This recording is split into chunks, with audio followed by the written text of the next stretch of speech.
Concernant la question écrite ak la réponse du ministre. man ma def sama question orale. Monsieur le ministre de l'énergie woyofal bi dama fay toog di ko fi xeex naan diisal la tudd naan diisal bañ naan dinañ ko wàññi waaye damaa seetlu ni soo jëndee bu lay junni ku nekk problème am ci weer bi suy doog a dee boo jëndee junni ñu ne la am nga 54 boo demee léegi fi mu toll nii xam nga sénégalais boobu sa salaire fukki fan la li ci topp yëpp ay 30 ngay am yow fi nit ñi di bëgg a dee weer bu dee ñu takkale courant bi di egg foofu woyofal bi daal diis gan nekkul woyofal lu ngeen ci mën na ngeen ko ci def mooy sama question orale nañ ko commencé subventionné de mooy sama question orale parce que courant baa ngi ñuy maas daa diis gan beneen bi Serigne Guy Marius Sagna yàlla na gudd fan ku ne amin yàlla nga gudd fan amin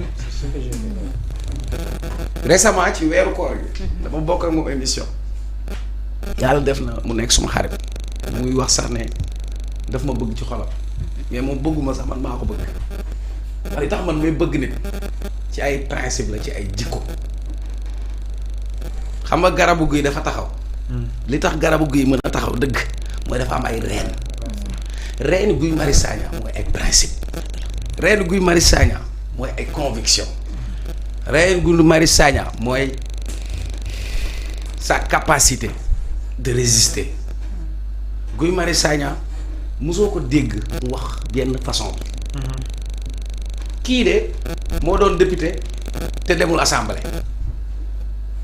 koo xam ni li ñu ko arrêté mënoon naa la ko limal am na at boo xam dama koy wàññi 35 arrestations am na si bu ñu koy jàpp dugal ko haute prison de sécurité bi nekk fii ni ko terroriste Guy il a consacré toute sa vie à la lutte et c'est normal ce que les gens ne comprennent pas ci cadre liggéey bi mu doon exercer muy gis yenn injustice sociale yi loolu moom moo tax Guy Marius am taxawaay bi sooy ànd da ngay ànd ak nit ku dëgg la kuy xaar ci loo wax ñu ne la gongo kooku du sa nit dëgg mooy kii ñëw ne la man kat dégg naa lii wala gis naa lii ça c'est le Guy Marius que je connais moi beneen bi le vrai député il doit pas être ami avec le ministre pour lan le vrai député li tax ñuy wax séparation des pouvoirs le parlement il est là il doit pas être de connivence il doit même pas y avoir d'amitié kii dafa am lu ñu ko dénk yow li ñu la dénk mooy yow yaa koy natal boo ko natalee sa rôle député lan la suivi et contrôle kan mooy voté budget le député ministre de l'éducation nationale buy ñëw pour ñu voter ko budget am day ñëw ak ay programmation ñëw wax convaincre la balaa loolu ñu def débat d'orientation député yi taxaw ne ko lii sa bële lii sa Limamoulaye bii war nañ ci wax bii nangam lii nangam nga dajale yooyu yëpp mais on te pose une question très simple mais réponds de manière simple je ne pense pas que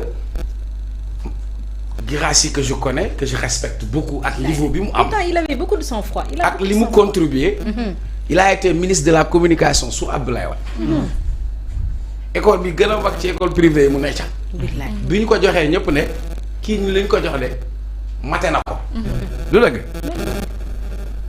Serigne li mu tontu daf ko def sous le coup de l'émotion wala daf ko def en étant sur la défensive la réponse elle est très simple laaj na la ca la nga koy tontu bi na simple xam nga la moo doon kon tontu bi oui li Guy Marius laaj c'est légitime laaj ci aayul tontul il vient il nous parle de dépenses de fonctionnement xam nga dans un budget dafa am lu ñuy wax dépenses d'investissement ak dépenses de fonctionnement si dépenses de fonctionnement si ngay gisee ñu ne la carburant téléphone comprenez c'était très simple ak ci biir dépenses de fonctionnement yi am na yoo xam ni équipement la et cetera ci rubrique boobu la nekkoon d'expliquer mais Guy li mu laaj ci aayul pour ndékki taabalu ndékki ay kaas ak kuddu loolu la laaj mais nee ko détail bi marché baa ngi nii la met beneen bi lu nit ñi waxul Guy a parlé de régulariser c'est un terme que l'on utilise dans les marchés ça veut dire dafay mel ni dañu joxe ab marché après ñu doog ko régulariser pour defar yooyu yëpp ay questions yu légitimes et je crois que ce qu'il faudra saluer mooy ce souci de transparence askan bi war a xam parce que vous savez pourquoi am na yoo xam nit bu ko déggee dafa am teel am na fi ministre bu nekkoon ministre des sports rapport Cour des comptes je veux pas citer tout mooy ki waxoon daal loué oto bi 8 mois 200 millions xam nga jàpp nañ waa ji doon loué oto yi. oui effectivement ah effectivement. ministre boobu biñ ko laajee lan la équipé bureau presque avoisiné na 60 millions pour équiper son bureau. waaw léegi moment boobu ñu doon am yenn pratique yi ñu doon xeex kii waxul ni yaa def mais dafay artu pour ñëw jouer son rôle de sentinelle. Jouer son rôle d'alerte pour être là pour te dire que moi je suis aux aguets li ma la voté bàyyeewu ma la ko waaye daa am lu ngeen tëb. ministre bi daa tontu. waaye tontu du forox. parce que ministre bi dafa ne ko am na yu gën a nekk priorité te waxoo ci bu ne ko lii mënuma koo néewal parce que dërëm bu ñu am war nañ xam ci lan lañ koy dugal te dërëm boobee war na nekk loo xam ne luy jëriñ la waaye dafa ne ko xanaa da ngaa fàtte. parce que tontu du forox moom. yii tamit tontu bi guy nee na ko. monsieur le ministre. pensez-vous que les populations concernées par les 29 questions écrites ci-dessous que je vous ai adressées à la demande entre le 2 décembre 2024 et le 22 avril 2025 question yaa ngi mu ne ko lycée Niodior bindoon naa la ci. fermeture du lycée de Foundiougne. indemnité de direction pour les directeurs des cases des tout-petits. CEM de Médinatoul bindoon naa la ci. lycée de Périssac Ziguinchor laajoon naa la ci. ouverture du lycée technique de Ndouloumadji fële ca Fouta laajoon naa la ci. CEM de Dingiraay laajoon naa la ci. acte d'intégration des enseignants réhabilitation du lycée El Hadj Omar Lamine Badji Ziguinchor laajoon naa la ci. laajoon naa la à quand le démarrage de l'enseignement des langues nationales dans l'élémentaire situation des 68 enseignants communautaires de l'EIF de Pété fële ca Fouta laajoon naa la ci. dalu lycée Bambilor bi laajoon naa la ci. situation du lycée de Malick Plage laajoon naa la ci. commercialisation des dossiers d'intégration des enseignants à la fonction publique. besoin des écoles de Kafountine. recrutement de 2000 enseignants. école élémentaire financièrement exsangue. introduction ou renforcement de la pensée de Cheikh Anta Diop dans les programmes d'enseignement au Sénégal. insécurité au lycée scientifique de Diourbel. Le ministre de l'Éducation nationale a-t-il des archives? Construction du lycée Cheikh Mouhamadou Moustapha Mbacké. Urgence de la réfection du lycée de Sébikotane. Équipement du lycée franco-arabe du Ziguinchor. Équipement du CEM de Diagon Ziguinchor. CEM de Lougré Thiolly.